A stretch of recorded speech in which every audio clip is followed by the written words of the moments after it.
जिसको हम लोग थॉमस एल्वा एडिसन के नाम से जानते हैं। एक मर्तबा थॉमस एल्वा एडिसन, जिनके हिस्से में 1000 से जायद इजादें हैं, वो थॉमस एल्वा एडिसन बच्चा जब स्कूल में जाता था तो इंतहाई कम उम्र में उसके टीचर ने उसके पास एक चिट्ठी दिए और उसको कहा कि अपनी अम्मी को कहना कि सिर्फ तुमने पढ़ना, किसी से ना पढ़वाना। बच्चे ने अम्मी को दिया खुशी खुशी। अम्मी के आंखों में आंसू आ गए। अम्मी ने उसे बुलंद आवाज से पढ़ा कि आपका बेटा बहुत अक्लमंद है, बहुत होशियार है, हमारे यहाँ पर उसको पढ़ाने के लिए इतने काबिल टीचर नहीं है, आप इसे घर ही पर पढ़ाएं। उस बाद उसकी अम्मी ने जब तक वो जिंदा रही उस बच्चे की तालीम और तरबियत अच्छे से की।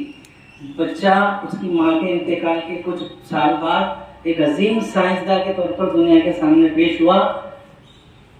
1000 से ज्यादा इजादें अभी तक कोई साइंसदान के नाम नहीं है थॉमस एल्वा एडिसन के नाम की। उसकी माँ के इंतकाल के बाद उसकी माँ की पेटी से वो चिट्ठी उसको बरामद हुई।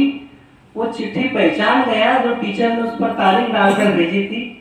वो चिट्ठी जब उसने पढ़ी तो उस पर लिखा हुआ था कि आपका लड़का इंतहाई कुंद जहन है, हम इसे पढ़ा नहीं सकते, आप इसे घर ही पर तालीम दीजिए।